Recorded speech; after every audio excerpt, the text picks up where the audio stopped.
Scowl voices in the garden. I should investigate. If they were to find somebody.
It's locked.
Thelma Howcroft said she was being watched by vampire hunters. Where are they hiding? I should investigate. Good evening. I'm Dr. Reed. Always a pleasure to meet a colleague, sir. Especially when he was supposedly dead. A colleague? Are you a doctor too? Not anymore, sir. I used to be Dr. Rakesh Chadana. Now, I'm just Mr. Chadana, pawnbroker and humble guardian of this morgue. What do you mean? You used to be a doctor. Was your license revoked? No, sir. It is just that I like to be precise. I run a little pawn shop while taking care of the dead. But I used to be a real doctor. Are you afraid or uneasy being surrounded by so many corpses? Why should I? These bodies are empty vessels. Flesh left to decay. Poof. No soul anymore. All gone. An interesting point of view. And quite an exotic one, too. Most people fear, or at least have a respect, for dead flesh. Sir, as a medic during the war, I learned to face my death and the death of others. It's the pain we have to tame, not death itself.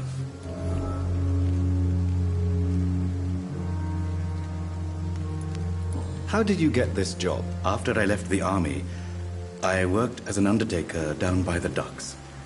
A dangerous place with many an unpleasant business there. Milton Hooks helped me get a job here. Do you work here alone? Yes, very easy work, sir. All I have to do is watch a few bodies. The situation was very different when the main morgue was still open. Why do you have to watch these bodies? Because these poor fellows have no names. We keep them in case someone comes looking for the missing. Sadly, very rarely happens. Why close the hospital's main morgue? It was for sanitary reasons after the beginning of the epidemic.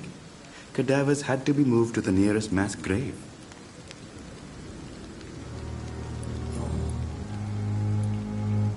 Have we met before? I don't think so, sir.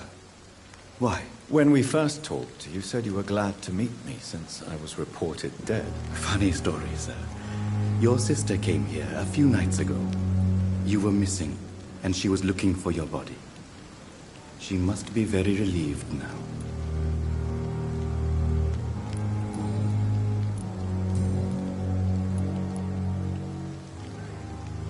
A pawnbroker?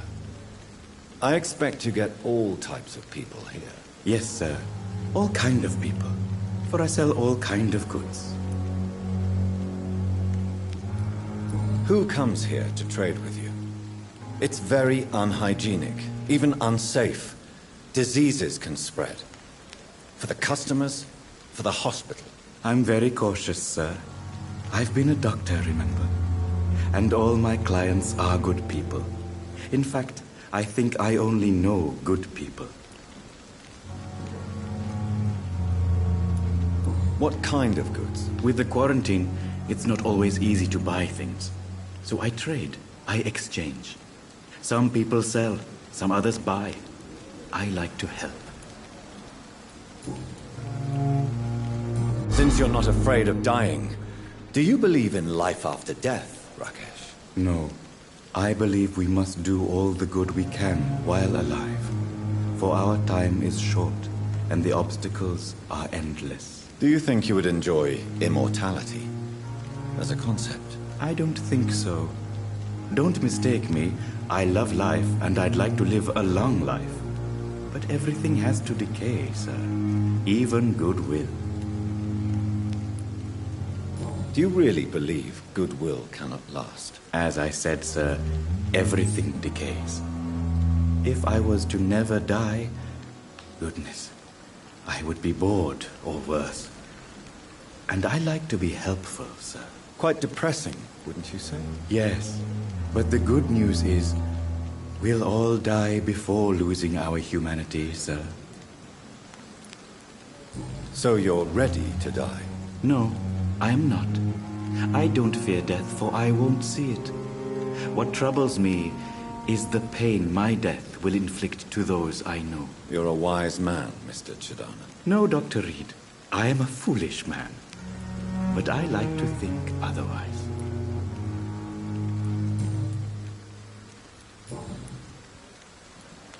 Please show me what you have to sell. Of course. It's just trinkets and curios, really. But I'm sure they can be useful.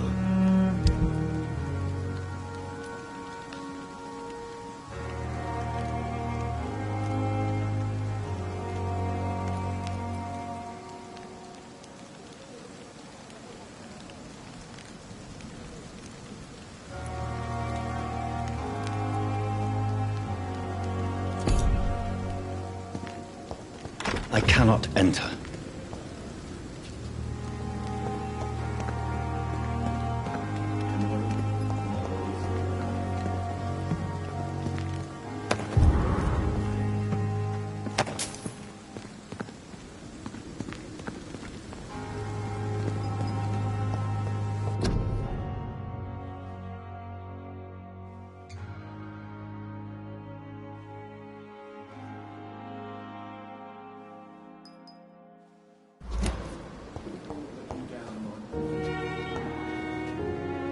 Good evening, sir. I'm Dr. Reed. I believe we're going to be colleagues. Reed? Yes, I've been informed about your arrival. I'm Waverly Ackroyd. Welcome aboard, I suppose. Does my arrival inconvenience you in some way, Dr. Ackroyd? Let us just say that I don't particularly share Dr. Swansea's enthusiasm for hiring you. What we need here are reliable professionals, not overrated dabblers.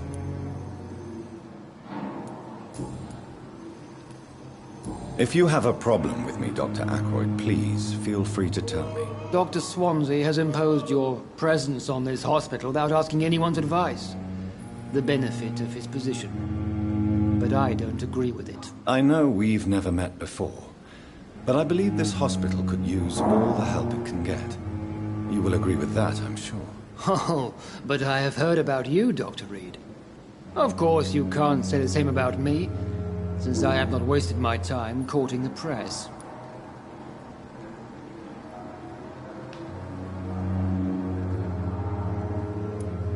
There is no need for such animosity between us. Don't you think the epidemic is already enough to deal with? That is one point we could agree on. And that is precisely why I want to be sure that you will be of help to this hospital, instead of a burden. Since your tenure in this hospital is longer than mine, perhaps you can tell me more about this place. Let's just say I'm tired of the carelessness around me. I have always respected the skills of Dr. Swansea, but over time his enthusiasm has become displaced. Carelessness? Exactly what are you talking about? We're here to save lives. The people who trust us are not volunteering for experimentation. They're here to be healed. I don't intend to run any radical experiments, Doctor. Even if I, as any good practitioner should, express an interest in pushing the boundaries of medical research. Modern medical methods were created through audacity and ego. But there are rules in our line of work, and they're here to protect our patients.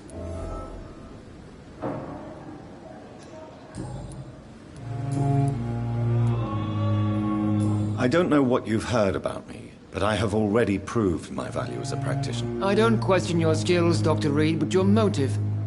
Is it money, fame, or are you truly dedicated? And what exactly is that supposed to mean? I served in the war just like you. But unlike you, I did not use the wounded to play the modern sorcerer. Be careful what you insinuate, Dr. Ackroyd. I only want you to admit you used those men to improve your theories.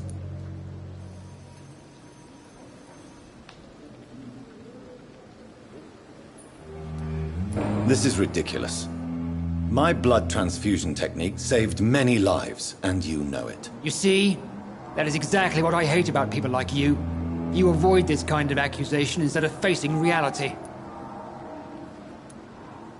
It seems you have bad memories of your military service. I refuse to see this industrial slaughter as scientific progress. War only reveals the worst in men. We can at least agree on something, Dr. Ackroyd. Thank you for your time. We'll talk later.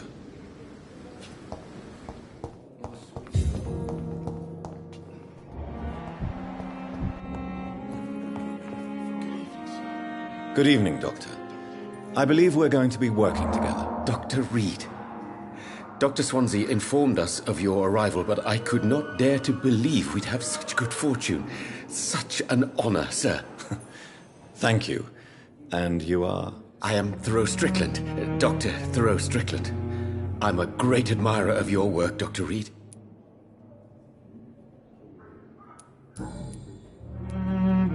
Please, could you tell me something about yourself? I'm a great admirer of your work concerning blood transfusion, Dr. Reed. I run my own experiments. I'm convinced it's the future.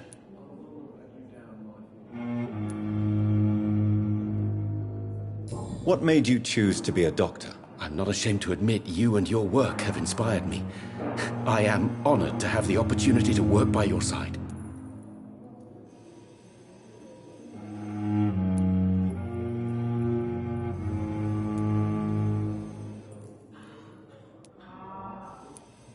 It's always a pleasure to share scientific and medical knowledge with someone eager to learn. I'll be glad to help you if I can. This epidemic may be the century's most terrible disaster, but I'm convinced that we, as doctors, are the only ones able to defeat it. I based my technique on my mentor's research. He helped me perfect my method. What is yours? I'd rather not talk about it. For now, it's just theories and first approach. My process is purely experimental and unsuccessful. As long as you're cautious and methodical, you may remain empty-handed, but you won't fail. You're not the first one to warn me, but I am convinced knowledge is the main weapon against the ravages of this epidemic.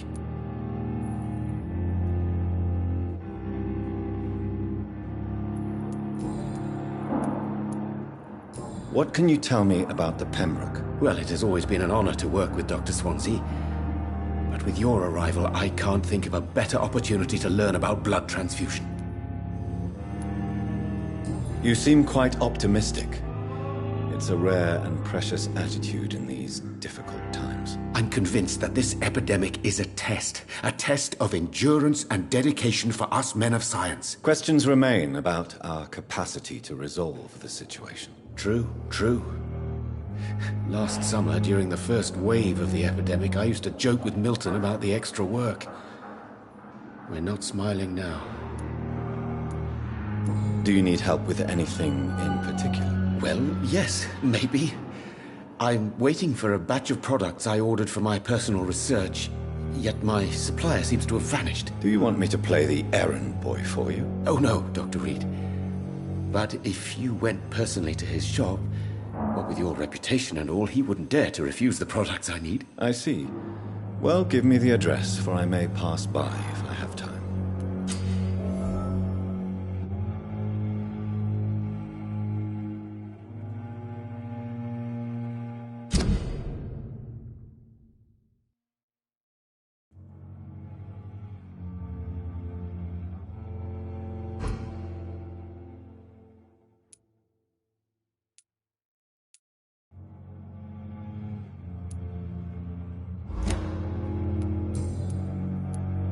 What do you think of Dr. Ackroyd's aversion to modern medical methods? It's a shame he's so narrow-minded.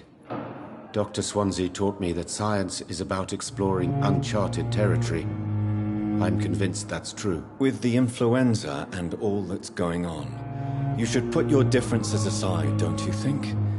Why is it so difficult to work together? I believe that if Dr. Ackroyd had been the one to discover the transfusion process, he would be the first to recommend its use. So you believe it's just a question of jealousy and pride? Dr. Ackroyd is as proud as he is blinded by his obsolete concept of medical science.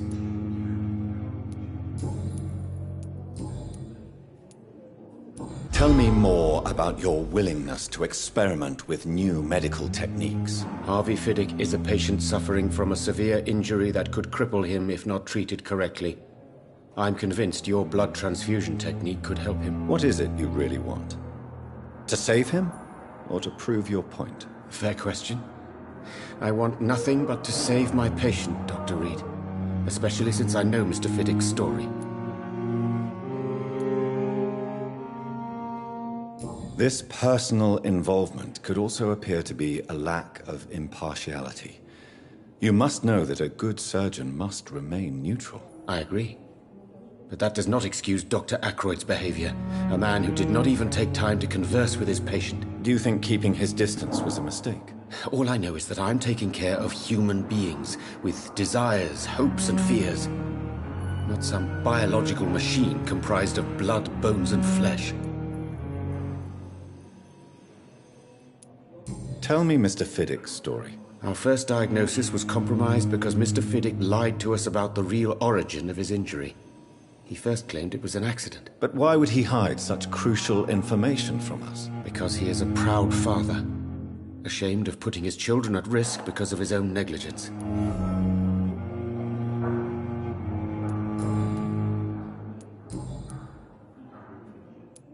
Goodbye, Dr. Strickland.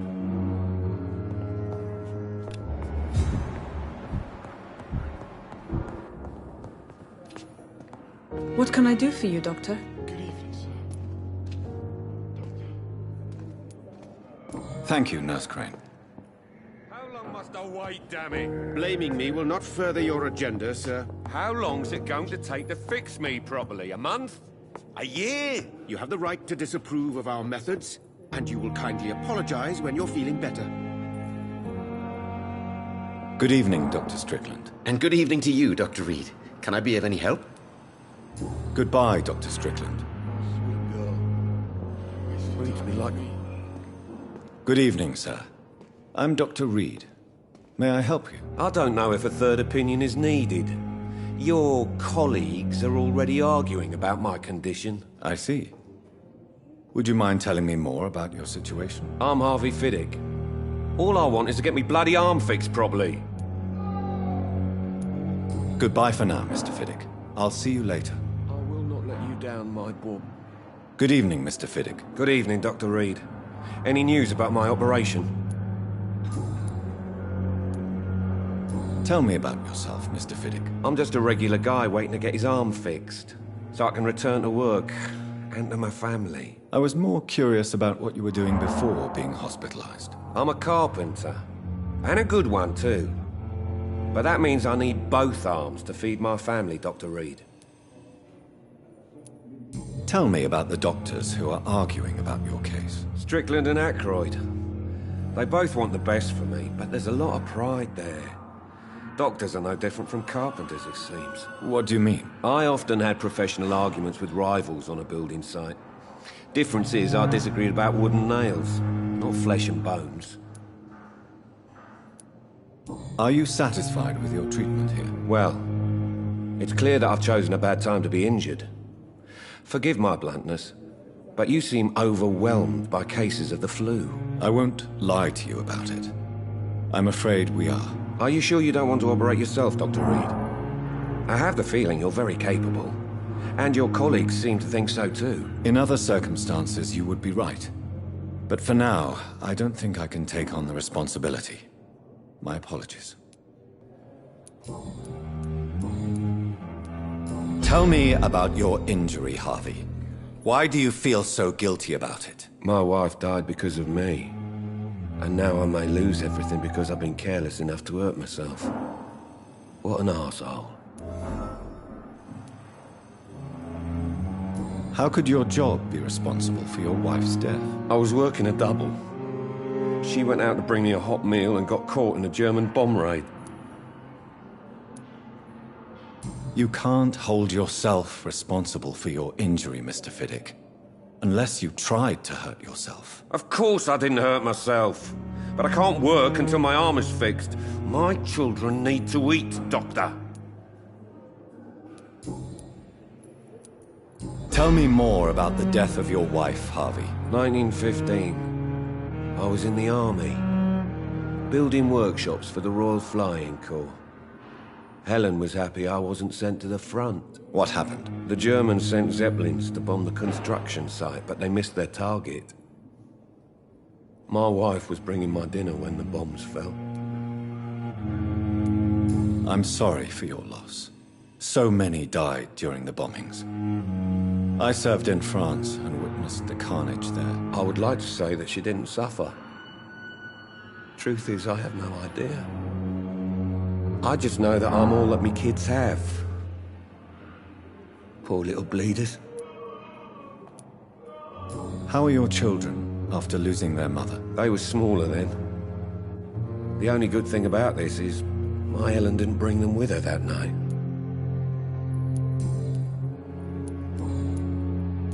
Goodbye for now, Mr. Fiddick. I'll see you later. You always knew the words to calm the children, Helen. What a blundering...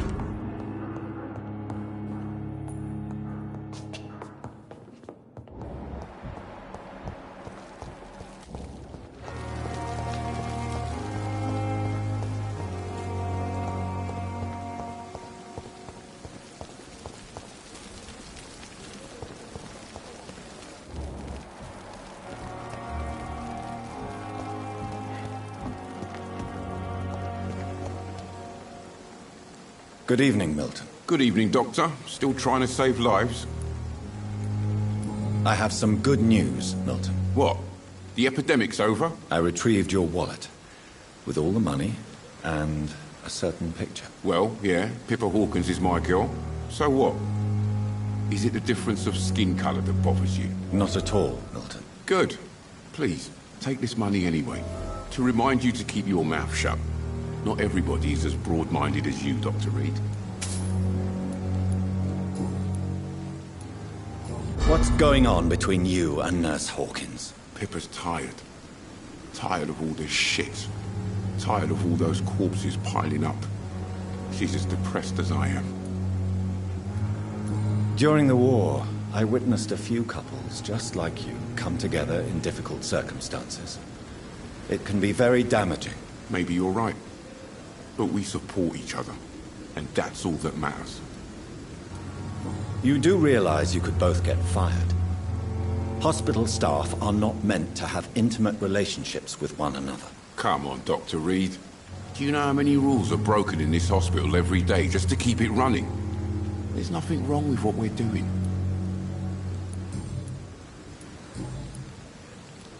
Goodbye, Milton.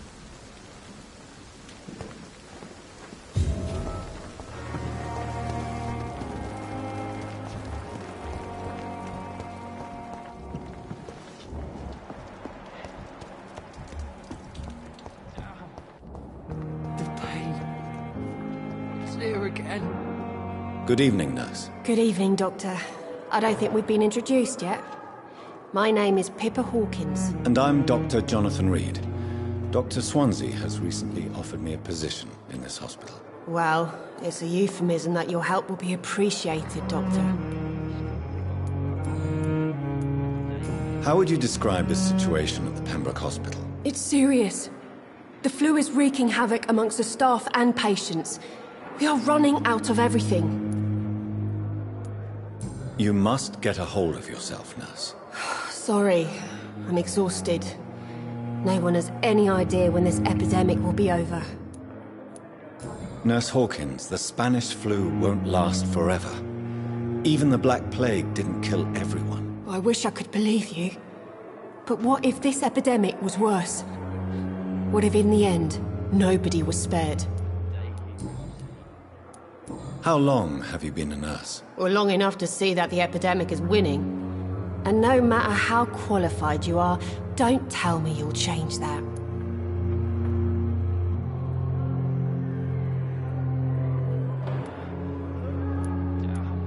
You'd be surprised what dedication can achieve, Nurse Hawkins. In medicine, sometimes we're just a test result away from a miracle. Sorry, Doctor. I don't want to sound bitter, but I'm just too tired to give a pep talk like Nurse Brannigan. How is the Pembroke staff coping with the epidemic? Well, not well. Milton, the ambulance driver, is even more grumpy than usual, especially concerning doctors. Why is Milton grumpy on a daily basis? Is it just an act? Milton's not the kind of man who's bothered about a bad reputation, whether he deserved it or not. Why does Milton dislike doctors? I don't know. Just ask him. But be warned, Milton is not the chatty type. Pepper, I know you're very close to Milton Hooks. Yes, Milton Hooks is my man. If you want to report me for that, just feel free, Doctor. I have no intention of reporting you, Nurse Hawkins. But are you aware of the risks? The rules say I won't be allowed to work as a nurse anymore. But here at the Pembroke, we break rules all the time. Is he worth the risk? Hey, I'm no perfect woman, and Milton is not the finest bloke. But we do our best to get by. That's all any of us can hope for nowadays.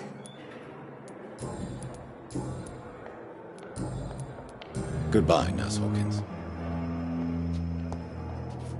Fear and disgust. Good evening, sir. Can I help you? Unless you're here to fix my face. No. I don't think you can help me. I'm Dr. Reed. I've recently taken the position of head surgeon here. War injuries, am I right? You guessed right, Doctor. German shell took my pretty little mug right off. But they still call me Thomas Elwood. How is your stay with us, Mr. Elwood? Oh, it's bliss. I just escaped death in the trenches to be surrounded again by the moans of the dying. Can I ask you precisely why you're a patient here? It's the pain, sir. The drugs don't work. It just hurts under the scars, if you get my drift. Can I do anything for your pain? Nurses gave me a bunch of pills. No effect. Told you.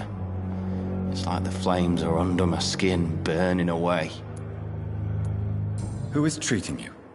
Is someone in particular looking after your case? Nobody since the old and tired doctor spoke to me. Started to think I was forgotten about. Wouldn't blame you. You don't seem worried by that. My face hurts so much more when I smile or cry. I've learned it's easier not to speak. But be assured I'm smiling inside.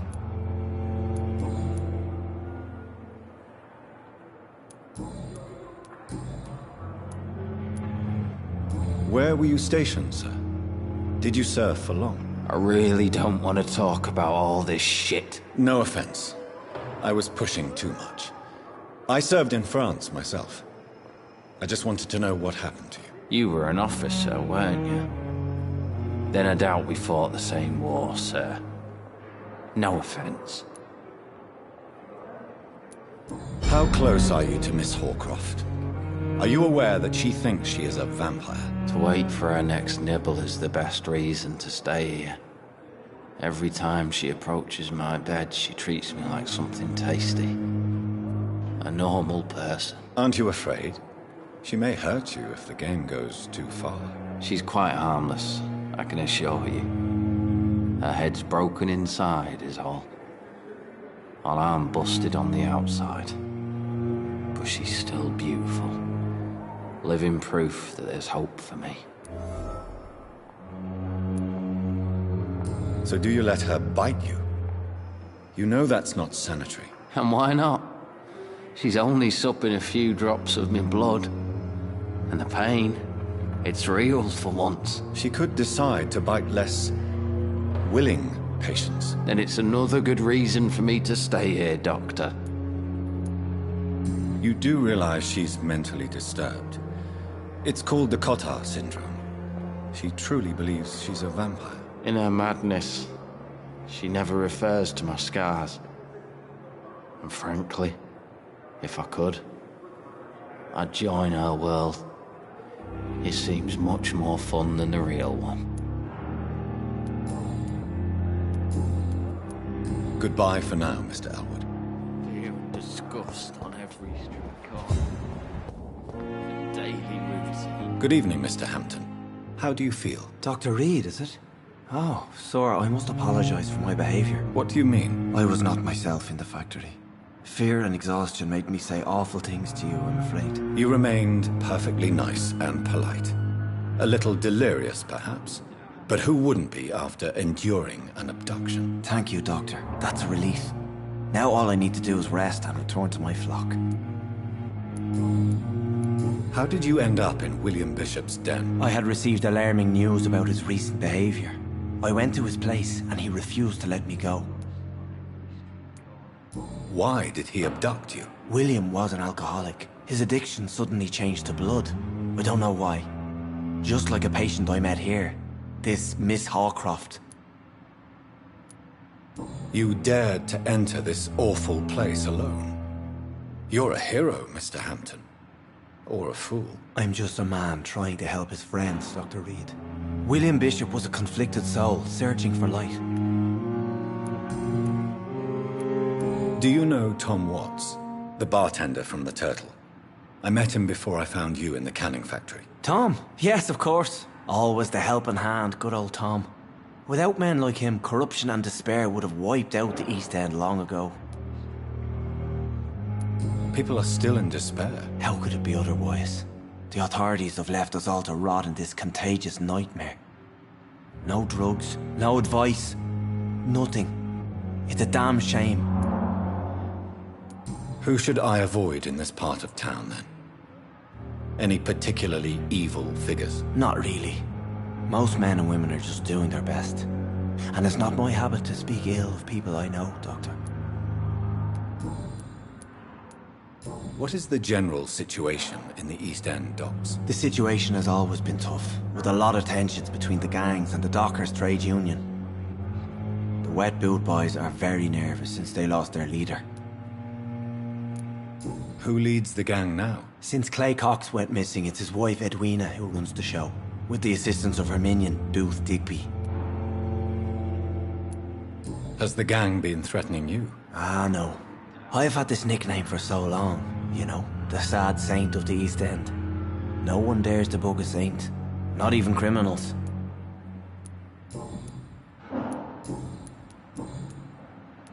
What do you do for a living, Mr. Hampton? I can't help but notice the cross around your neck. I manage a night asylum for the poor and homeless of the docks, and I try to guide the lost and hesitant on the right path to our Lord. Are you a priest, Mr. Hampton? A deacon, maybe? Not at all, Doctor. I'm just a man of faith willing to preach the good word. Why didn't you use your cross against William Bishop? To repel him somehow? That's a very strange question, Doctor. A cross is no magical token, if that's what you were trying to say. Not mine, anyway. How do you feel, Mr. Hampton? Medically speaking, I mean. I feel exhausted. Beyond exhaustion, actually. William drank so much of my blood in his madness. I feel empty. You're in good hands here. Dr. Swansea is well versed in blood transfusion, and I'm sure he'll take the best care of you. Thank you, sir. I believe all I need is rest, and then I can go back to the people who need me. Have you made friends since you arrived? Not really, but I recognize Miss Harriet Jones. I knew her when she lived by the docks. That poor woman had such a miserable life. You never came to see her here at Pembroke? Receiving visits when sick can be an important part of the healing process, you know. We're not just bodies. You're preaching to the converted now, Doctor. To be truly honest, I thought she was dead. She left the docks many months ago. Goodbye, Mr. Hampton. We'll talk again later. Damn.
William Bishop's blood is much more unstable than human blood and shows...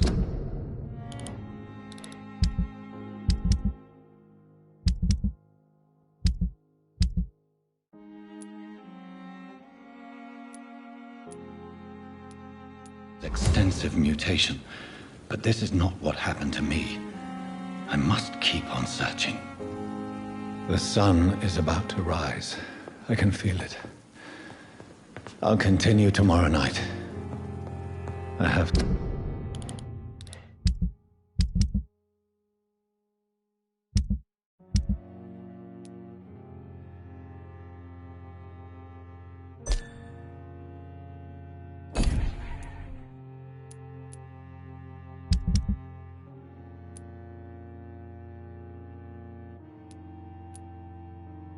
So much time now.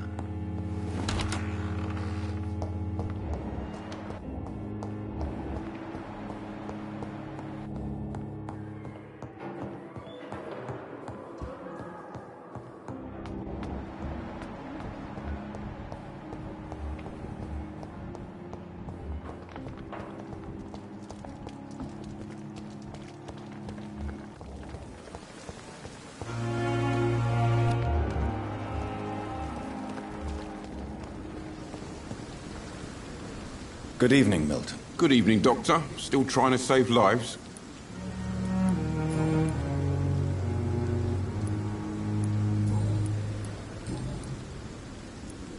Why do you have such a mediocre reputation among your colleagues, Milton? Fuck them. Nobody knows the horrors I've seen since working here. This city was sick long before the epidemic, Dr. Reed. I know it's a difficult task, but correct me if I'm wrong. Is this not the job you are paid to do? I've seen babies left to die while their brothers were properly fed. Underage girls and boys sold to all manner of perverts. I'm sorry, I don't know what to say. Yeah, exactly. We lack words. So excuse me if I don't look on the bright side of life.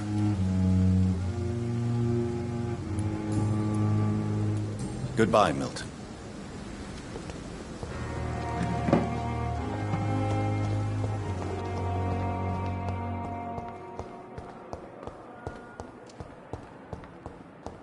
It's locked.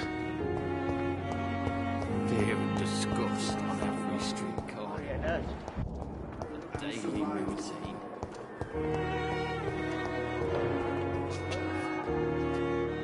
Good evening, Miss Howcroft. How are you tonight? I need blood, Doctor. Warm, rich, vibrant blood. Tell me, Thelma, why do you feel so attached to Mr. Elwood? Why him? I'm not sure, Doctor. I think we have a bond of some sort. We've both suffered so much. He's the only mortal I find interesting. Do you plan to make him a vampire too? Of course not. How could I inflict my curse on anybody else? I'm not that cruel, Doctor. Would you say you and Mr. Elwood are romantically involved? No. No, Thomas is a delicate soul. Even though he disguises it. But I am not the woman he needs. No, for I am a vampire, Doctor. I'll leave you, Mistress of the Dark, to your nocturnal activities.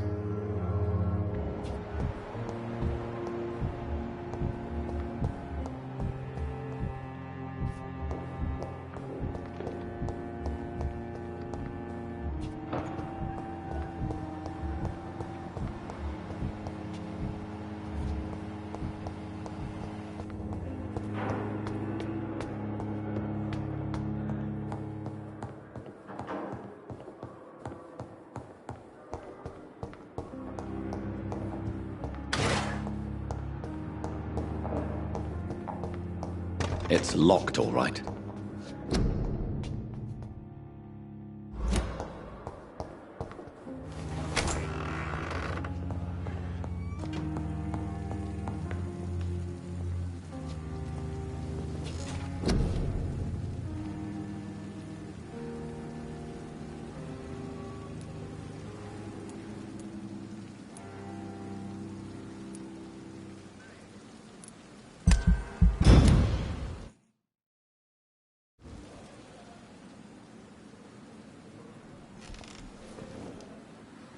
If I'm to stay here until my research is complete.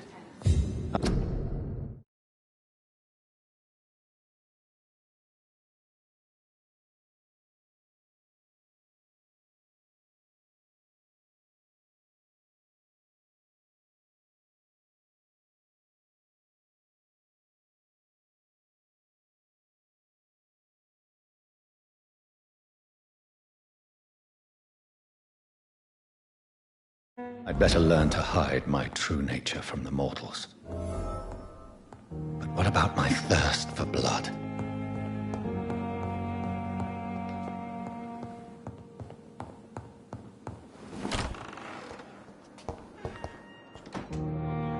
Yes, Nurse Crane? How can I help you? I'm so sorry. I know Dr. Swansea wanted you to rest, but we have somewhat of a crisis. A crisis, you say? Our supply of antiseptics is nearly depleted. I was hoping there was another box up here, but...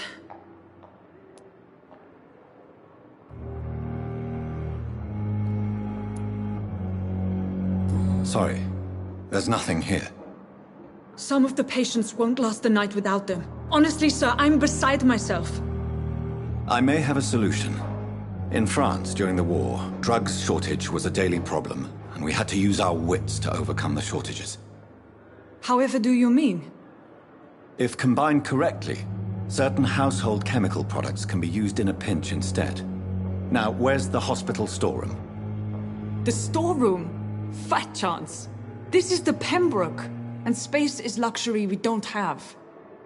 Everything used to be stored in the old morgue. Perhaps I should look there first. Where is this morgue? It's the large building behind the hospital. You'll need to go in the back door because it's been sealed off for sanitary reasons. Take this key.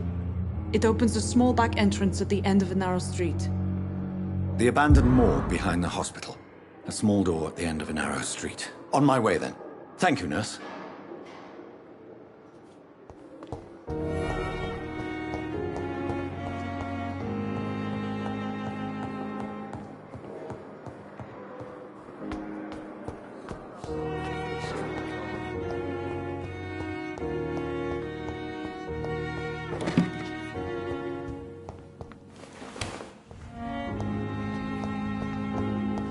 I cannot enter.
It's locked, all right.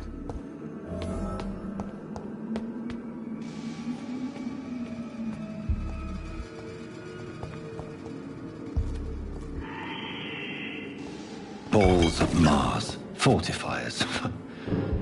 As popular as they are ineffective. But they do contain iron tartrate, and that might prove itself useful.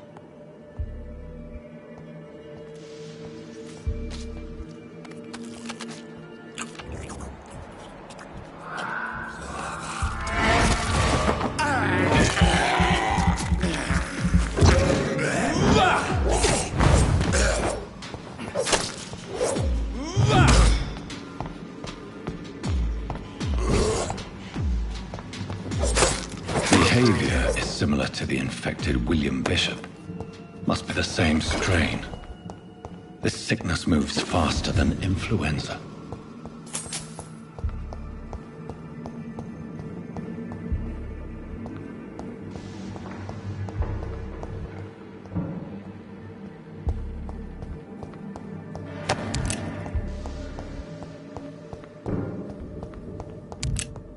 This key will surely grant me access to the basement.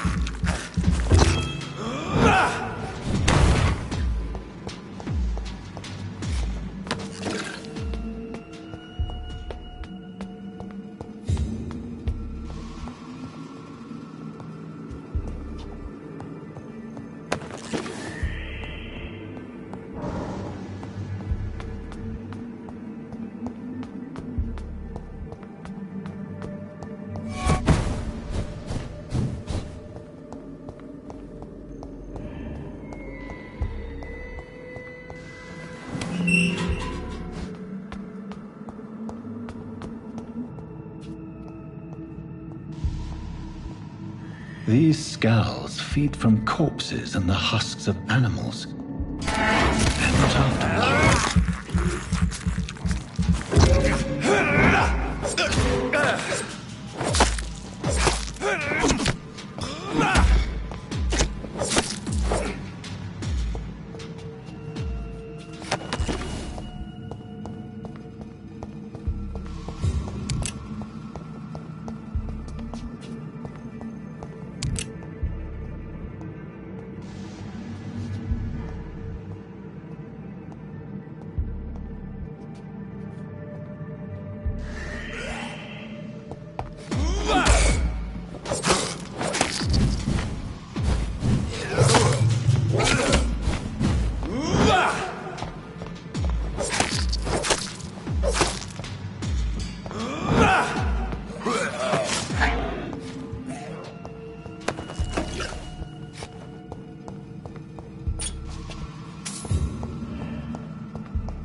Mr. Connor's injuries don't match the report.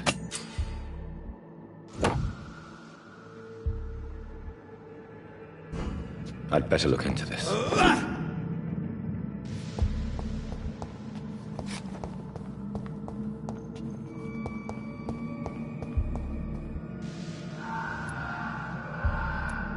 Traces of a pinkish foam at the corner of the lips. Some sort of drug overdose, perhaps? Multiple abrasions and scarring on the arms and legs. Old and distinctive injuries of a sailor or a fisherman. The chest was originally opened to perform the operation. The sutures are clean, but the chest has been reopened. A puncture over the left lung, possibly a chest tube insertion. Not the cleanest work, but I think it was successful. Signs of internal bleeding. So, Dr. Tippett's anesthetics were incorrectly dosed, causing the patient's death. And then, he tried to operate on him again. Tippett has made an egregious error. It's time we talked.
Skulls can be so ferocious.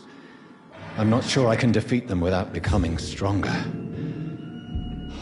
To drink blood is so tempting. Sodium hypochlorite. Dangerous to administer, but efficient in the proper dosage.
It's locked, all right.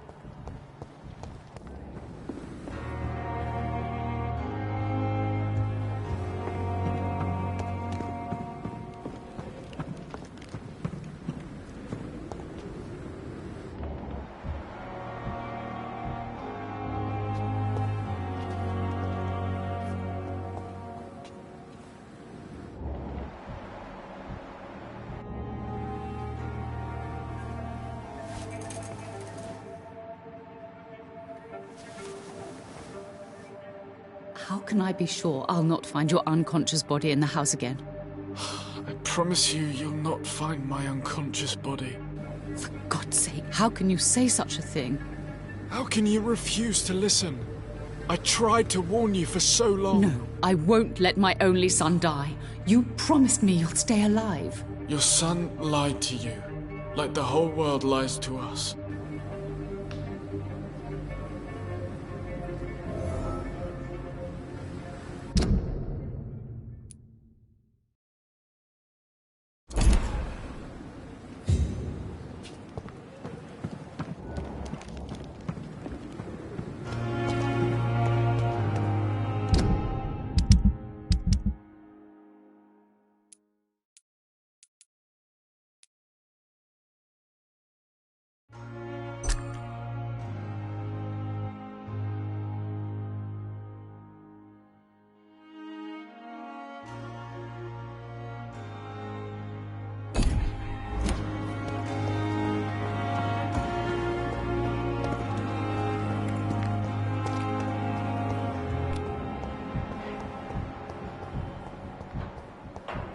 Dr. Reed.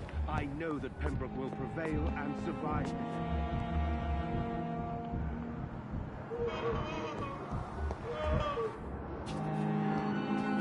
Good evening, Dr. Strickland. And good evening to you, Dr. Reed. Can I be of any help?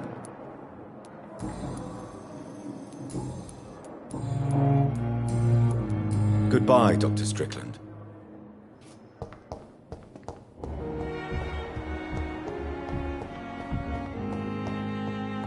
I will not let you down, my boy.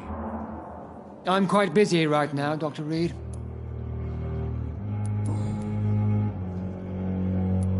Tell me, Waverly, what do you think of Dr. Strickland's enthusiasm for his experimental research? Strickland is playing with his patients' lives for pride and glory. Now that, sir, is unethical. Are you thinking about something in particular? Harvey Fiddick needs delicate surgery. I believe we should stick to the usual procedure, but my young colleague obviously disagrees. And are you not afraid that your rivalry with Strickland may be blinding you? Rivalry? I guess you could call it that. But I will never be childish enough to let my personal feelings affect my judgment. Why do you wish to lead this surgery? I strongly believe that Mr. Fiddick should not be butchered to test an unproven procedure.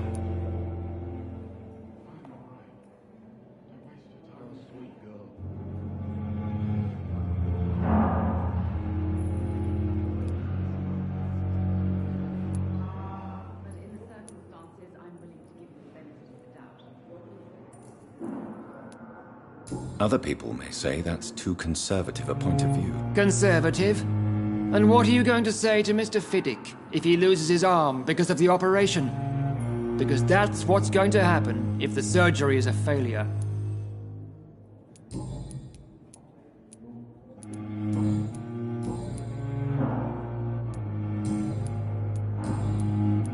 Tell me, Waverly, what do you think of Dr. Strickland's enthusiasm for his experimental research? Strickland is playing with his patients' lives for pride and glory. Now that, sir, is unethical. Are you thinking about something in particular? Harvey Fiddick needs delicate surgery. I believe we should stick to the usual procedure, but my young colleague obviously disagrees. And are you not afraid that your rivalry with Strickland may be blinding you? Rivalry? I guess you could call it that. But I will never be childish enough to let my personal feelings affect my judgment. Why do you wish to lead this surgery? I strongly believe that Mr. Fiddick should not be butchered to test an unproven procedure. Other people may say that's too conservative a point of view. Conservative? And what are you going to say to Mr. Fiddick if he loses his arm because of the operation? Because that's what's going to happen if the surgery is a failure. Thank you for your time. We'll talk later.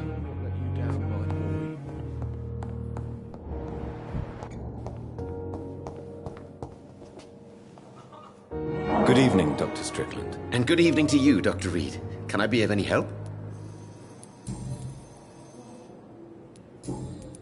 Goodbye, Dr. Strickland.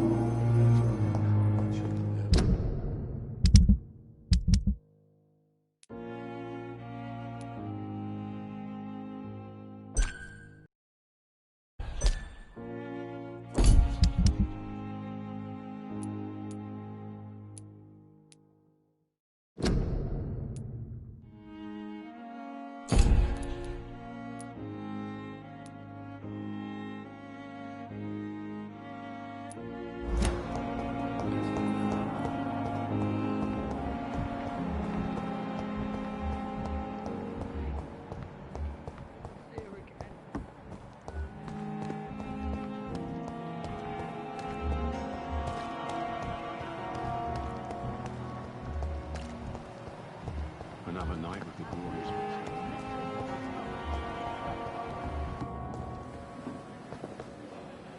Good evening, Mr. Cox. Dr. Reed. Still working at night, I see. I like that. And why is that? People who don't sleep at night always seem more alive to me.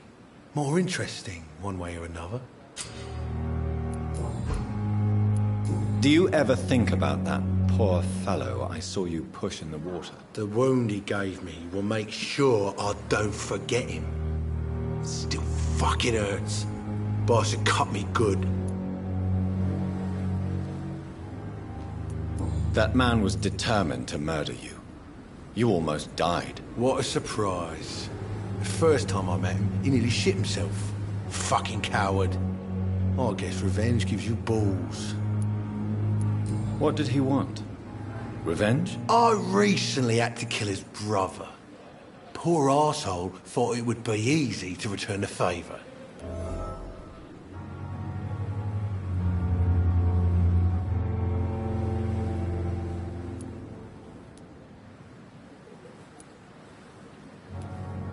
You're a monster, Mr. Cox.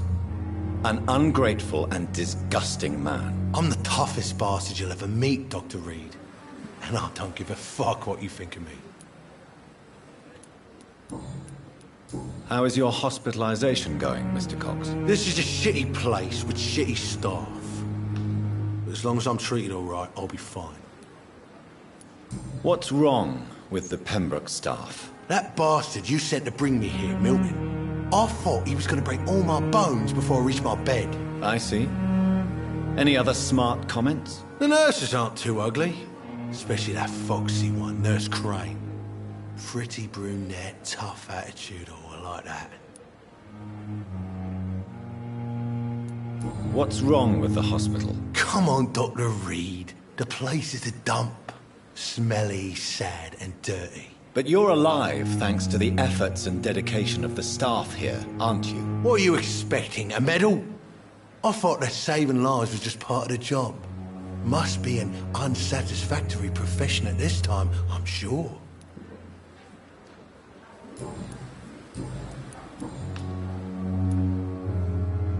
How long do you think you can escape the law, Clay? I know this city like the back of my hand, Doc. I know its streets, who to pay, who to avoid, and who to bully. I won't get caught.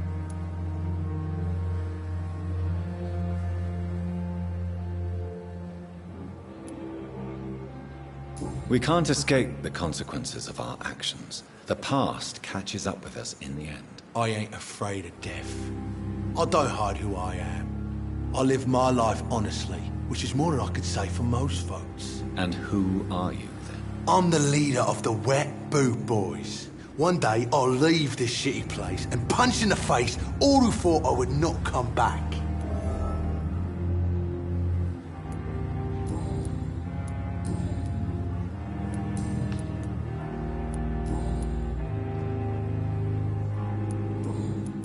I'll leave you for now, Mr. Cox. Miss, please, I feel sick. Get over here now.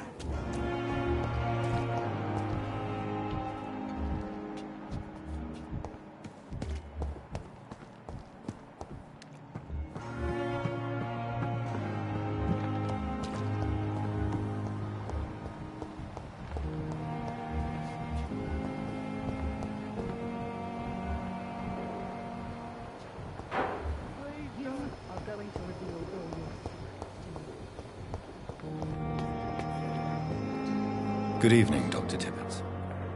Dr. Reed, any good news to share?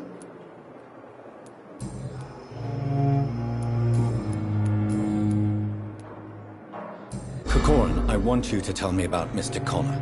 How did he die? What happened? He was my patient. He died because of my mistake. That's the blunt truth.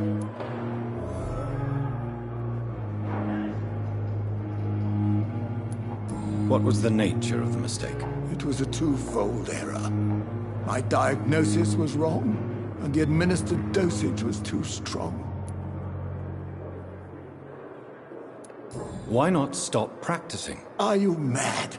I killed that man, I admit it, and it won't happen again. I have saved so many lives since then. Who was this patient? I don't know. Some sick man from the docks, maybe a fisherman. I had no time to talk with him. No one claimed a body.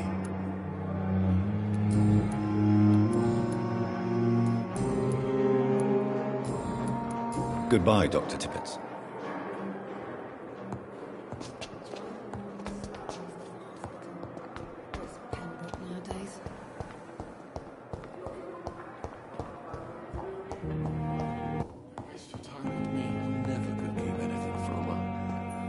Finally, you've returned, Doctor.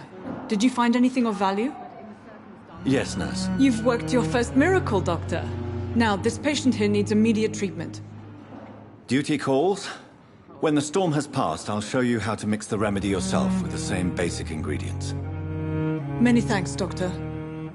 When you've finished, you ought to report to Dr. Swansea in his office. He's been looking for you. Seemed pressing.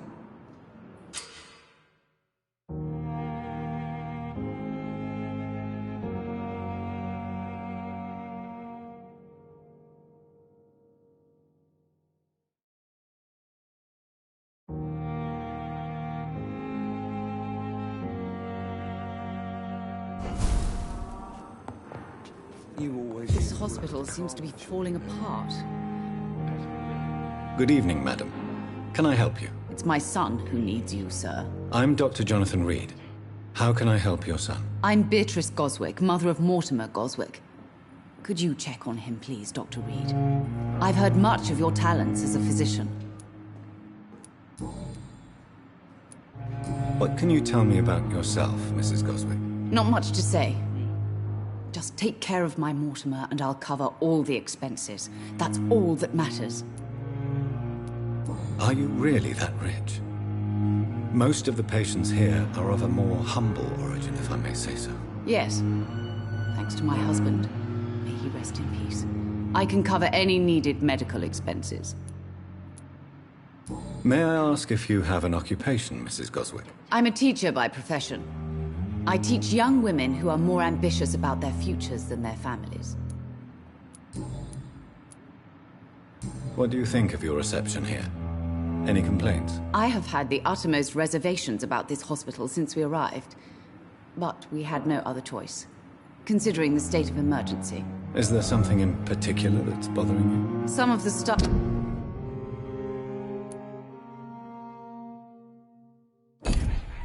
Were not especially welcoming. I suspect they're not accustomed to dealing with patients of such social standing. Tell me more about your arrival at the Pembroke Hospital.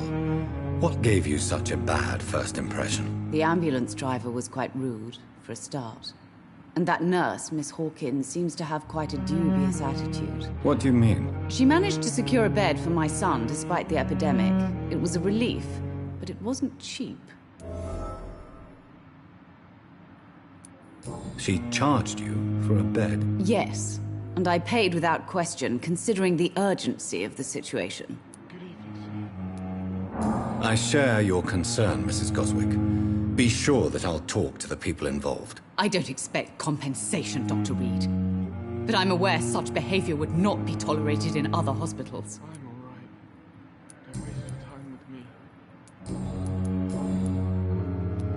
Your son wished to die, Beatrice. Why did you hide such crucial information? Are you not aware suicide is a crime? Mortimer could be thrown in jail.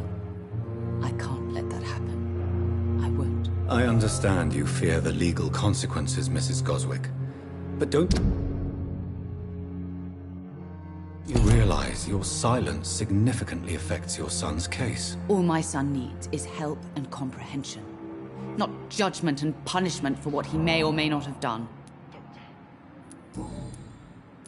Goodbye, Mrs. Goswick. Good evening. I'm Dr. Reed. Can I help at all? No. Really? Why are you here, then? I don't want to talk. My throat hurts too much. I suppose that this pain is the reason you're here. Is someone taking care of you? Yes. And no. Could you at least tell me your name, sir? Mortimer. Mortimer Goswick.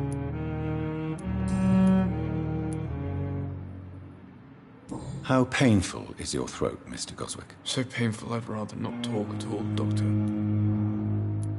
I'm sure you realize a doctor and his patient have to communicate, sir. Would it help if I gave you some paper and a pen? Not really. I see. Then maybe it's not just your throat that hurts, Mr. Goswick. Perhaps your sore throat is just the consequence of something more hurtful. Yes, maybe. But I don't want to talk or even write about it now. Why did your mother have you hospitalized here? She seems convinced this is a bad hospital. My mother just wants the best for me. She won't rest while I'm here. She'd go all the way to hell and back to help me.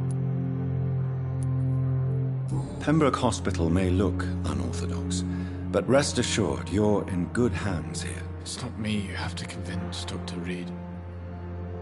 It's my mother. Is your mother bothering you? As your doctor, I can ask her to leave you alone if you would prefer. That's tempting, Doctor. But you have no idea what my mother is capable of. She would tie herself to my bed if you asked her to leave.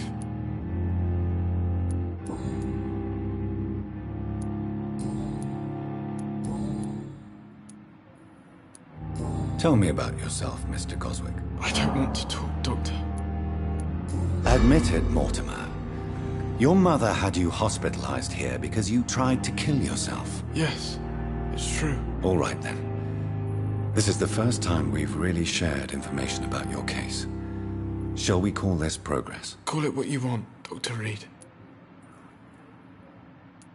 You can trust me. I won't report you to the authorities. My one and only concern is your health. I guess I should thank you, then. Can I help you in any way, Mr. Goswick? I wrote a letter for my mother. She was supposed to read it after my death. But I suppose she doesn't have to read it now.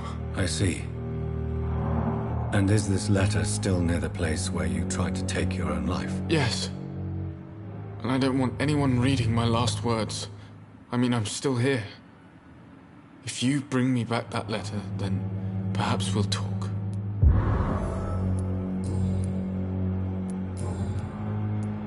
I have to go now, sir. But don't hesitate to contact me if you need any help. Good evening, sir. Doctor. Reads me like a book. Never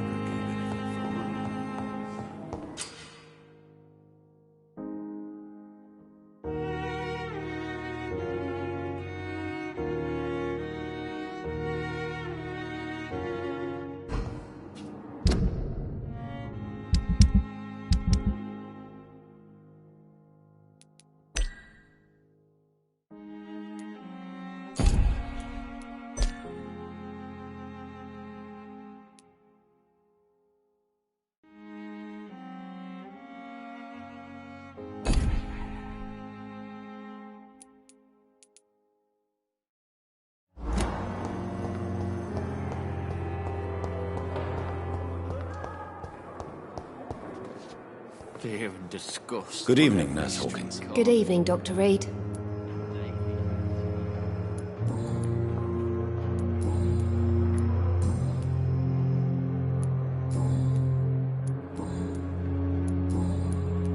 Goodbye, Nurse Hawkins.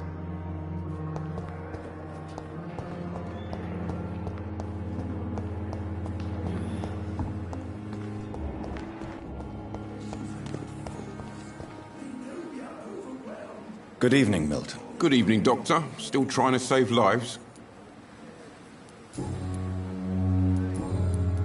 Goodbye, Milton.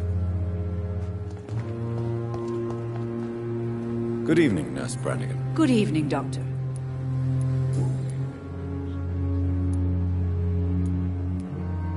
Why does Dr. Tippett claim you're the main reason he keeps working, despite his fatigue? If it wasn't for him, I probably would have left the Pembroke years ago. Dr. Tippett does not think of you as just a nurse anymore, does he? If you're suggesting he's not taking my gender into consideration when it comes to medical practice and knowledge, I really hope he doesn't. Tell me what Dr. Tippett did.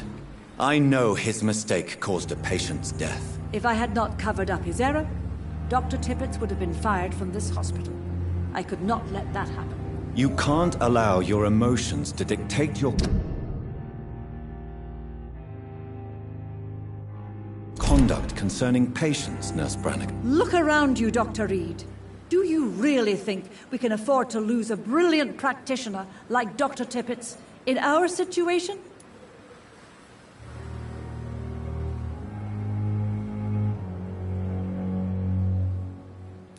I can't say I approve of what you did.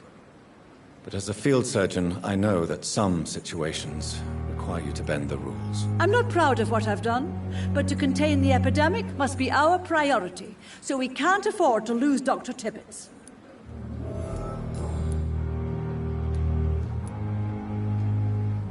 I've decided that I won't reveal Dr. Tippett's, shall we say, misdemeanor. I'm so glad you share my point of view. Dr. Tippett is a brilliant practitioner. We most definitely need his know-how. I hope you're right. This is a huge risk we're taking. Dr. Tippett must regain his confidence. Please, keep this decision between you and me. He doesn't need to know you found out.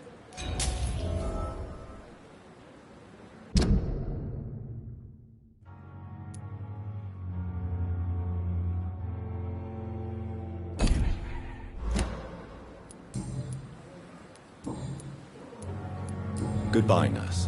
Call me if you need assistance. Another night with the glorious battalion of Pembroke.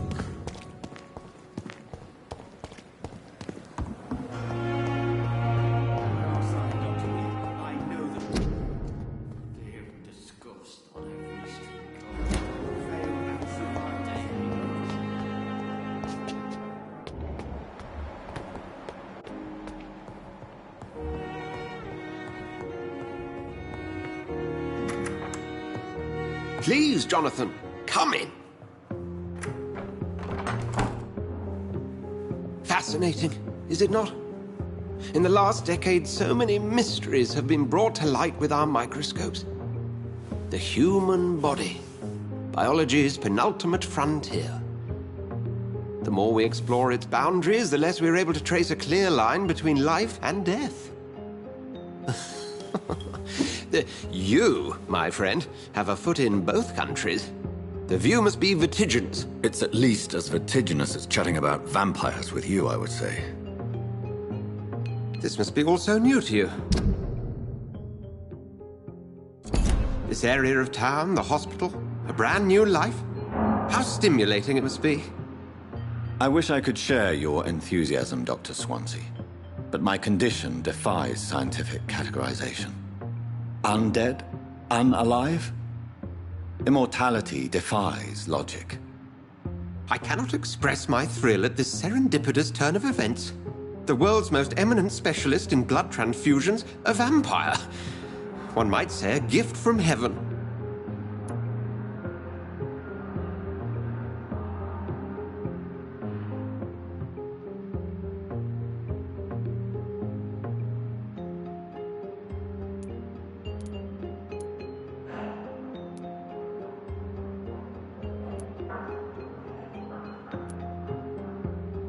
It may seem strange, but your words have brought me some comfort here. Forgive me.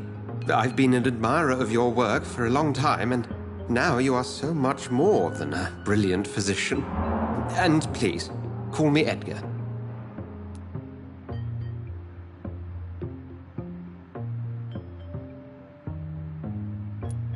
There is no need to apologize, Edgar. You offered me sanctuary when I had none. Very well. I have a task for you, Jonathan.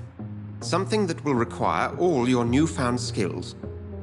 Please, go on. The Pembroke only survives through the generosity of our benefactors. Unfortunately, our main donor has found herself in a bit of a bind. Now, if you could help her out... A spokesman or politician is what you need. That's not my calling. And until I come to understand what has happened to me, I require discretion. Discretion is in order, Jonathan. Lady Ashbury has recently received rather indelicate correspondence that, if revealed, would jeopardize her position.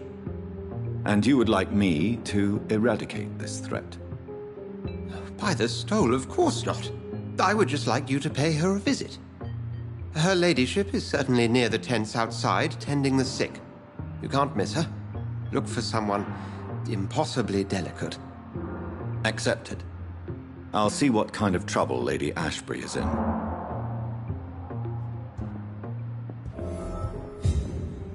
Do you need something, Jonathan? I have just a few questions. Then ask away. I'm at your service, Doctor.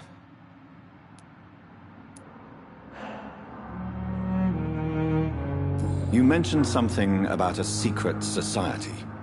A brotherhood, if I recall. Could you elaborate? Certainly. I've been a member of the Brotherhood of St. Paul's Stole for several years.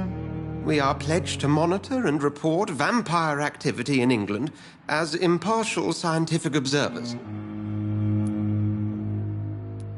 That explains your nightly wanderings about the docks and the questions you ask. I feel it wasn't mere coincidence that led us to that part of town. There was something as yet unseen that set those chain of events in motion. Yet you don't fear me. And still, you know the monster that lurks beneath the civilized surface. The Brotherhood has studied your kind for centuries. We believe you are as supernatural as a lion is to a gazelle.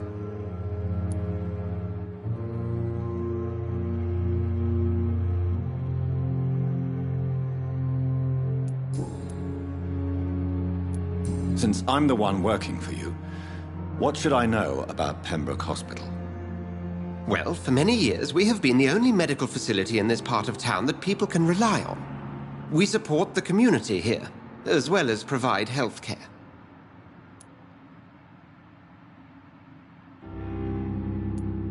Where do we stand today? Oh, to be honest, we cope on a day-to-day basis. The first wave of the Spanish flu last summer took us by surprise. We lack many of the basic necessities needed.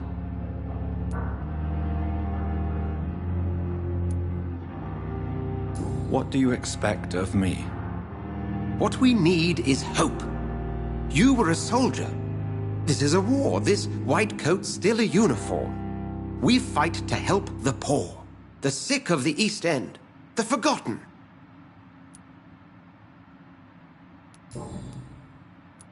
Since you seem quite the expert on vampires, what could you tell me about my condition and how it came about? As men of science, our first step is always to start with what we know. Forget the myths, the hackneyed scrawlings, and the penny dreadfuls. They do not scratch the surface of the truth you now find yourself in.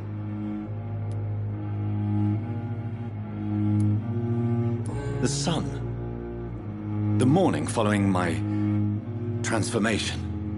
Its rays burned me. There was pain, smoke, and my skin blackened. You will find there is very little that can kill a vampire, my friend. You have been offered relative immortality. The sun will most certainly hurt you, leaving you weakened and damaged, but it will not destroy you. Must I take a life to live? You are a vampire. You feed, and blood is the sole sustenance that can sustain your immortal frame. And only a living creature contains the nourishment you require.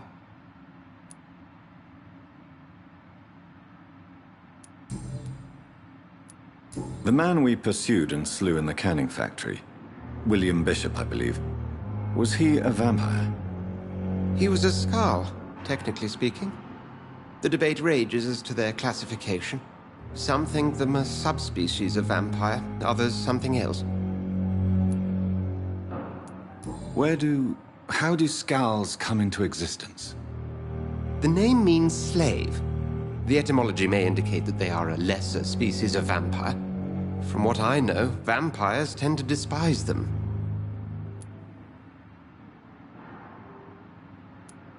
Just for clarity, what differences are there between myself and a Skald?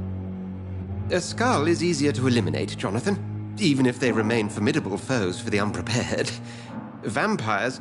Now, vampires exist beyond the mortal realm.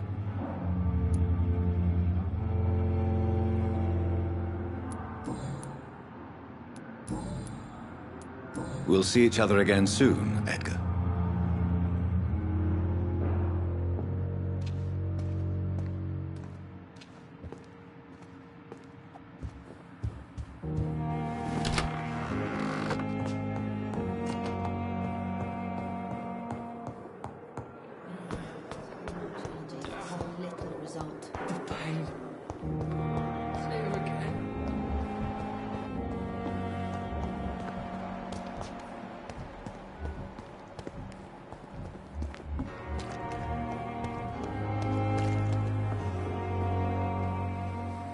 flu took my dear wife, Emily. I take comfort knowing we'll soon be together again. Mr. Rainfield, that's no way to talk. You're in good hands here, and we'll be up again soon enough.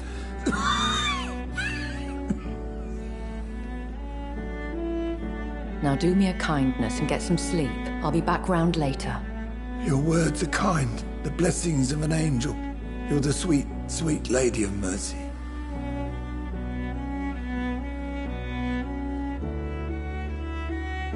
Good evening, Dr. Reed. It's a pleasure to see you again. You seem surprised. Dr. Swansea has brought me up to speed concerning your recent appointment to Pembroke Hospital.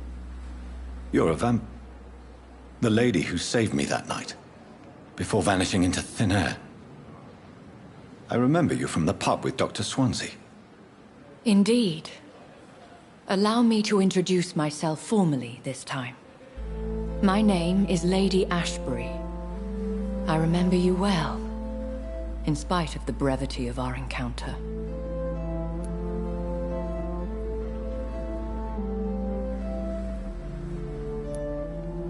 Apologies. You've taken me by surprise. I'm very happy to see you. The pleasure is mine, Doctor. I hope you're more disposed to answer my questions now.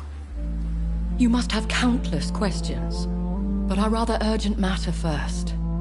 Swansea has explained. My cover, if you prefer, has been compromised.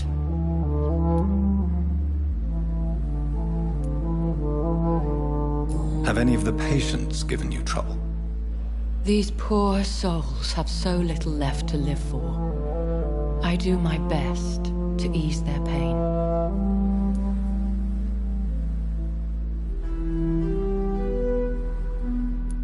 The world would be a better place if it were cared for by women like you. You make me blush.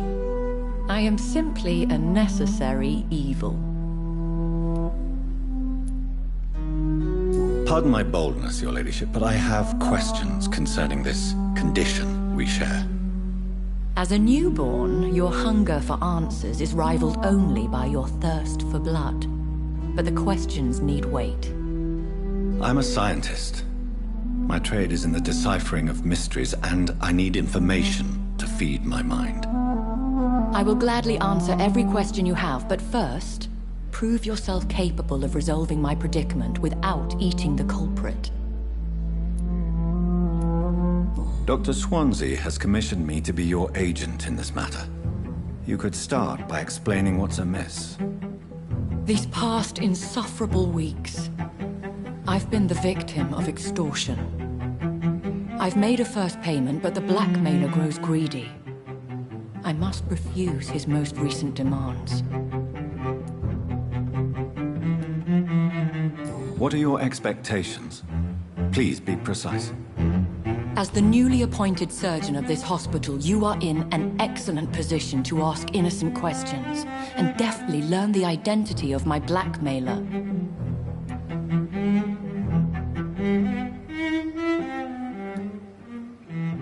Who would be so foolish as to threaten you? A kindred spirit.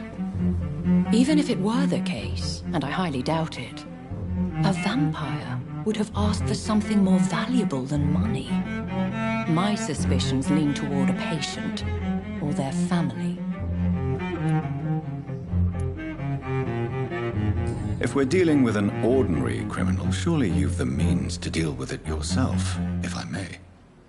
As immortal tradition doth dictate, all fangs and hypnotic eyes ablaze, the blood would run like a river. That's what I hope to avoid. Violence has a tendency to spiral out of control. Please continue. Every detail is essential.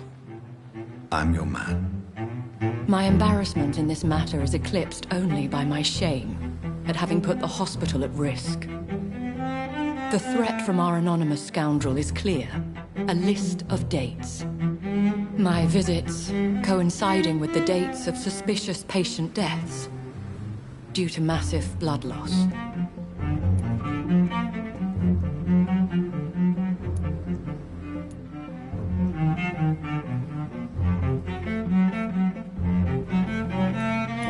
take care of it. Do you know where I should start?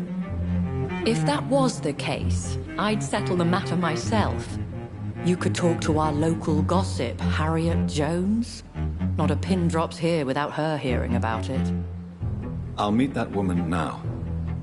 My life, as others know, is in your hands, Dr. Reed. I'm sure of your discretion, but I do fear your powers of persuasion will be put to the test. When this is resolved, I'll be your obligé. I'll answer all questions in regards of your condition.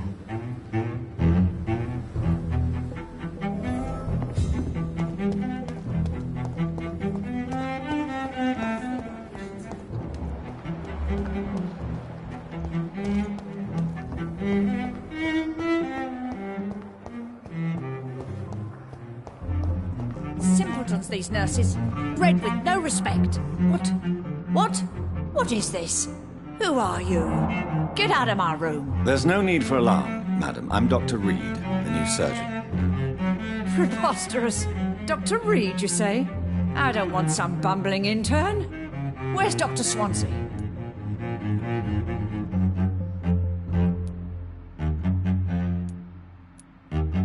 Please, calm down, madam. I assure you that I am highly qualified. I'm just back from war duty. How brave. Threatening an old defenseless woman. You know how long I've been a patient here? You've picked the wrong fight. I'm Harriet Jones. Harriet Jones? Indeed. I've been meaning to have a chat with you. You know what goes on here better than any other patient, I gather. Oh, better than any patient, nurse or doctor. I've seen so many vile undertakings. I heard there have been some despicable goings-on. Was there a case of blackmail? Blackmail? Wait. You're investigating something. This isn't a social call. One of those incompetent cunts slit a poor sod's vein.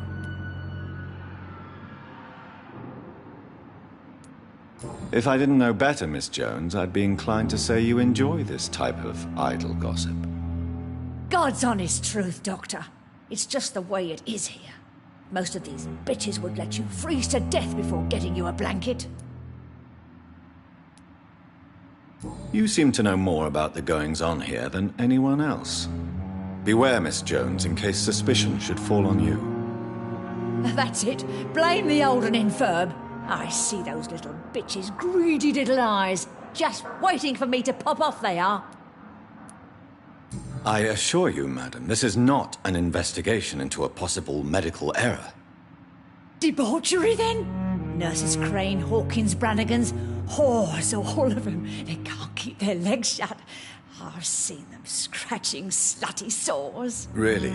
Well, if you have irrefutable proof, I'll not have the staff behaving in such a manner here. This is your business, Doctor, not mine. But I swear one of the nurses is cavorting with some man on hospital hours. Thank you for your time, Miss Jones. You've given me something to go on. See you on the next round.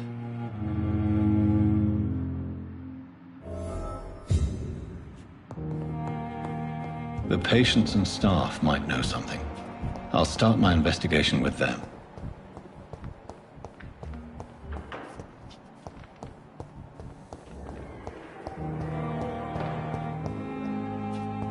It's locked, all right. It's locked. It's locked, all right. Good evening, Nurse Hawkins. Good evening, Dr. Reed.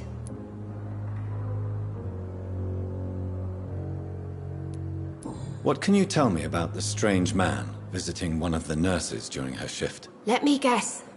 You spoke with that old shrew, Harriet Jones. Do not pay attention to her, Doctor. She's full of fanciful tales.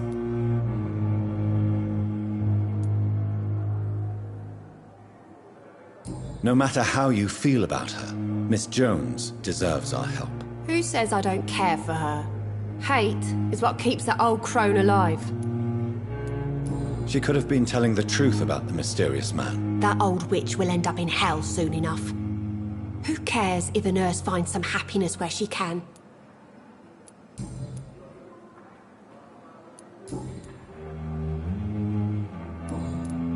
What can you tell me about the strange man visiting one of the nurses during her shift? Let me guess. You spoke with that old shrew, Harry.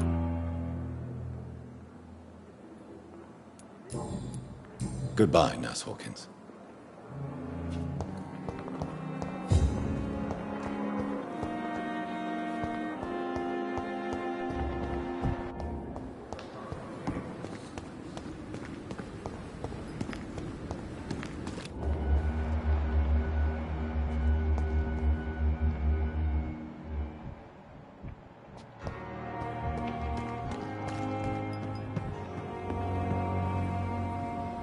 Good evening, Nurse Brannigan. Good evening, Doctor.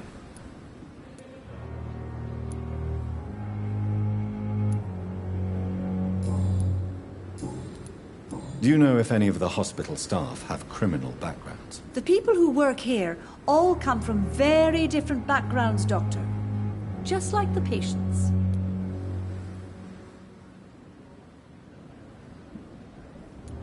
Have you seen a strange man visiting any of the nurses here? I've never heard of such a thing, Doctor.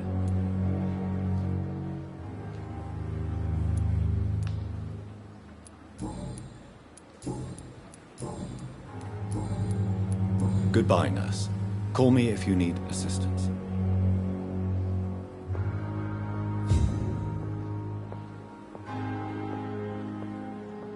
It's safer here than anywhere else in the East End.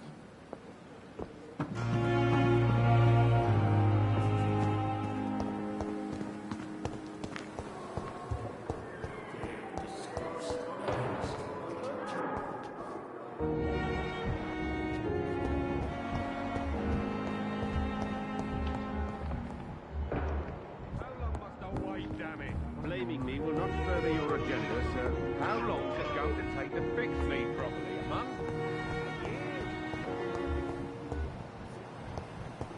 Apologize when you're feeling better.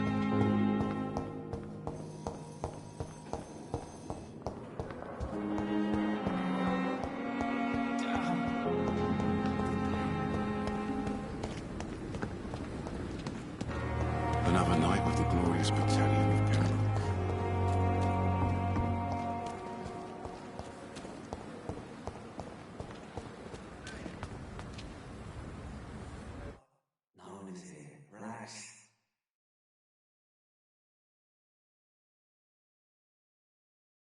Don't worry, we're safe.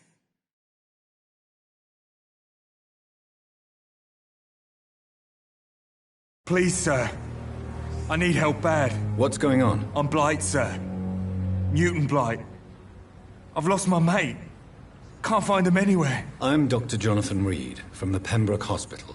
Please, calm down and give me more details. Oswald and myself were both infantry, sir. We were en route for the hospital, but... well, we had a disagreement. And Oswald ran off towards the canal. How long have you been searching for him? I can't go there. Too many rats by the water. Fucking rats. Can't stand them since the war, sir. Can't stand them at all. Don't be ashamed, Mr. Blight. Many soldiers who survived the trenches suffer from musophobia. I'll see what I can do for your friend. What can you tell me about yourself? I'm Oswald's best friend. We served in the same regiment, sir. We've taken care of each other since we came back from the front. What can you tell me about your friend? His name is Oswald Thatcher. We survived the war together. Oswald is... nervous and quite fragile since we came back from the war. This is a dangerous part of town. What are you doing here? We were looking for the Pembroke Hospital. We both need help. Treatment, I mean. To get some sleep. Just need to feel better, sir.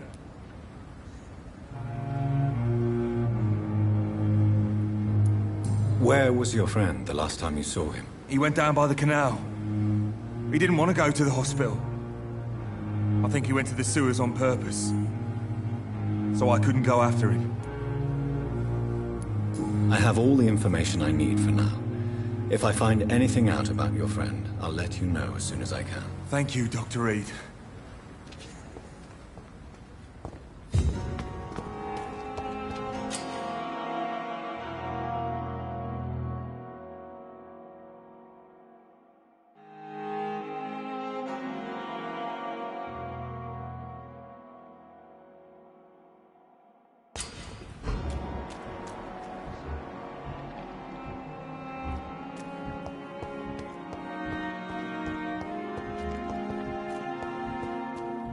dodged death so many times.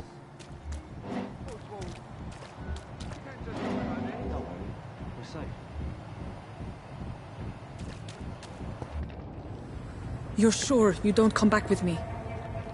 Nah, I have to see someone at the hospital. Be careful. You look so bad they may keep you as a patient. Fuck 'em. I don't like hospitals or doctors. Well then, when you go back to Whitechapel, you may find this useful. What is it? A pass for a free medical exam by the best nurse available. Just read it. I don't read well, but thank you, I guess.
He's locked the door behind him. I need to find another way to follow him.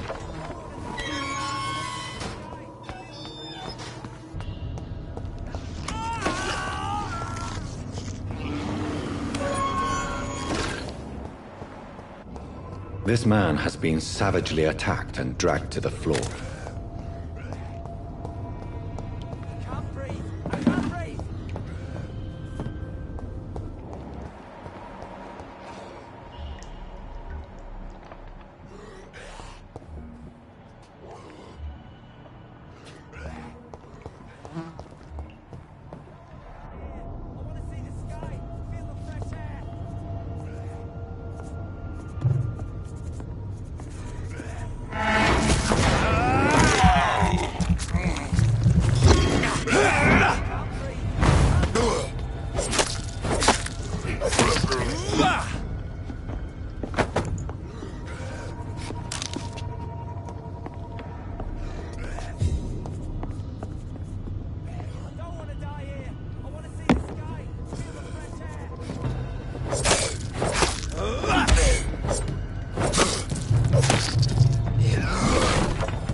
Are you injured, sir? Help me get out of here. I need to get out. I'm Dr. Reed, and I'd be glad to help you, but you must calm down first.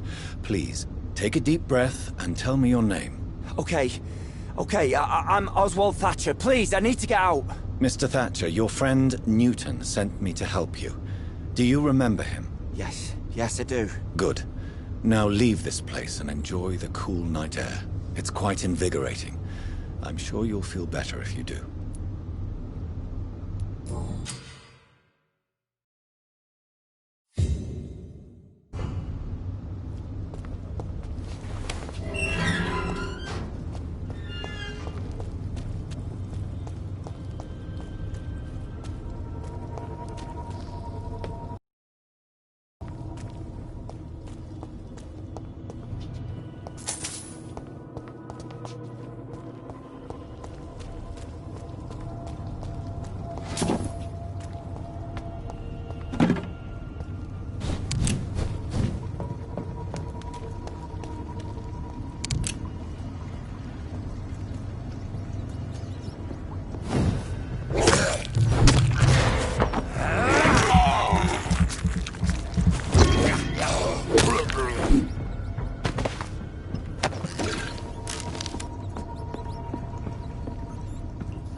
What sort of creature is this?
What sort of creature is this?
Some voucher for a free checkup in Whitechapel.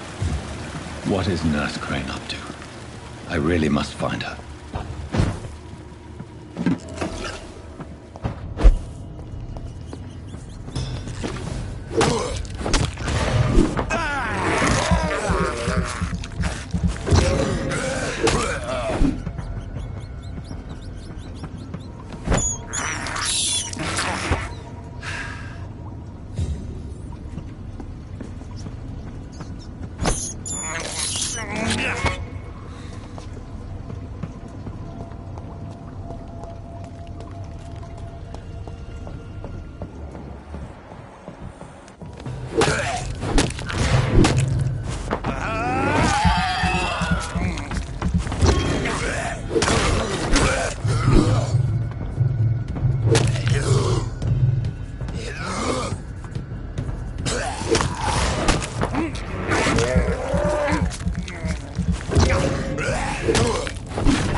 Hey, Doc.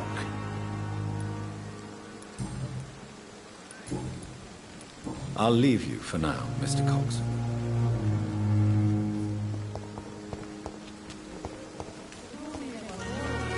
Less resignation and more determination. I know I can count on you. I wish I could say the same. Safer here than anywhere else. Good evening, Nurse Brannigan. Good evening, Doctor.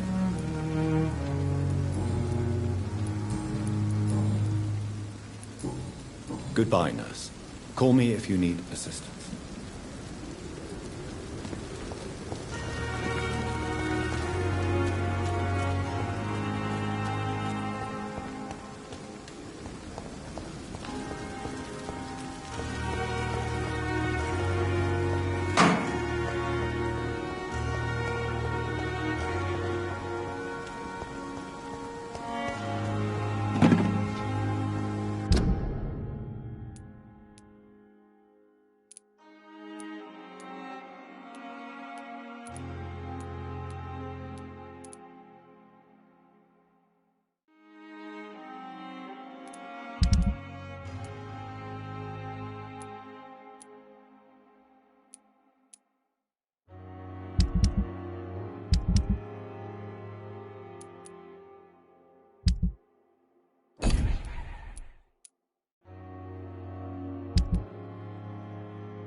Leeches every night.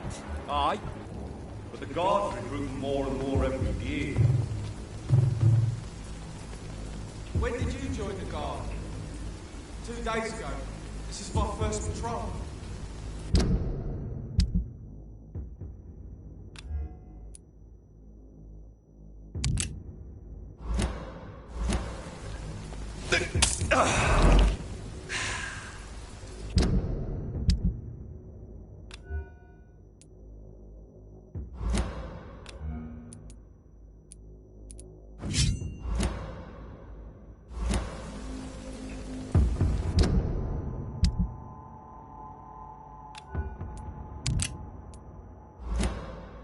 Speak English, do ya?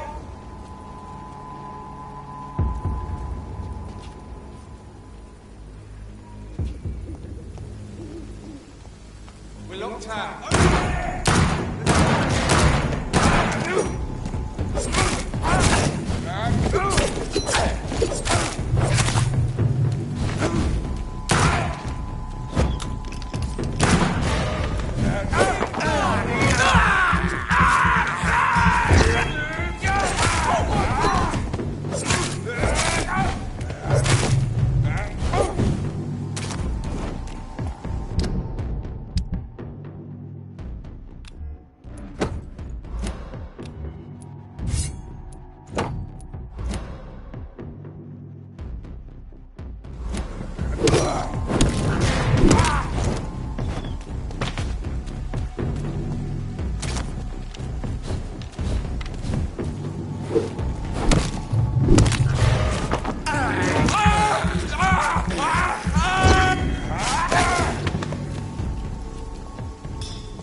I cannot enter.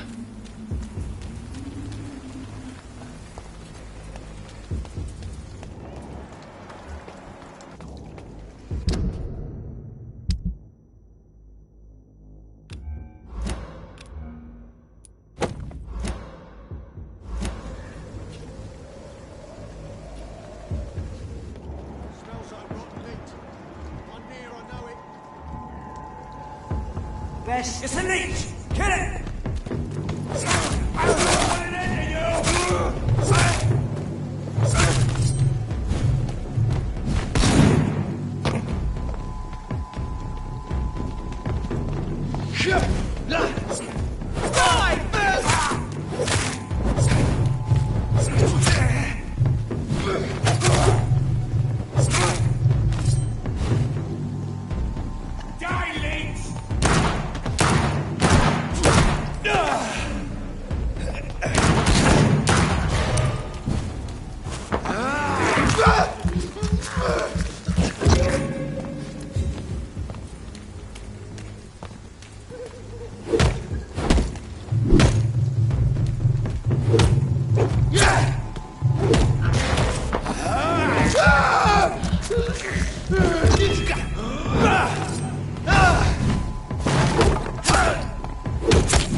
Sorry, sir.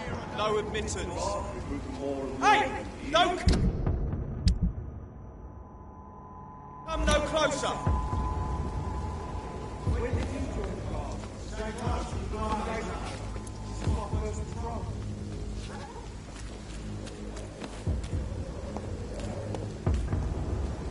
Bloody monster!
just turn around if I were you. He's mine! Mine!